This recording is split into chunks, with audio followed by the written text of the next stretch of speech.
চাঁদাবাজি করে এই রোডে এরা শান্তিতে থাকতে দেয় না, শান্তিতে হকারকে থাকতে দেয় না।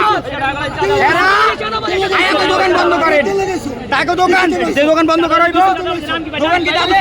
রাজধানীর নিউ মার্কেট এলাকায় চাঁদাবাজি করতে গিয়ে ব্যবসায়ীদের তোপের মুখে পড়ে পুলিশের হাতে তুলে দেওয়া হয়েছে ঢাকা কলেজ ছাত্রদলের 3 নেতাকে।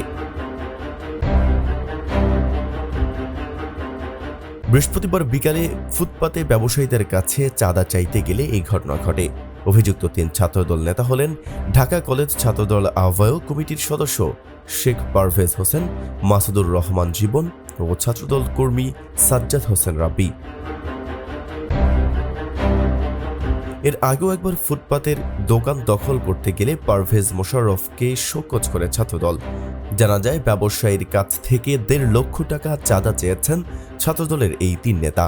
টাকা দিতে অস্বীকৃতি দিলে বাক বিতণ্ডায় জড়িয়ে পড়েন তারা।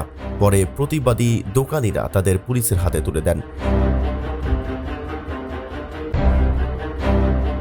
নিউ মার্কেট এলাকার ফুটপাতের চাঁদাবাজি এক সময় নিষিদ্ধ ঘোষিত সংগঠন ছাত্রলীগের ঢাকা কলেজ শাখার নিয়ন্ত্রণে ছিল। যদিও সরকারের পট পরিবর্তনের পর ফুটপাতের পূর্ণ নিয়ন্ত্রণে নিয়েছেন ঢাকা কলেজ ছাত্রদলের আহ্বায়ক কমিটির পিয়াল ও মিল্লাত।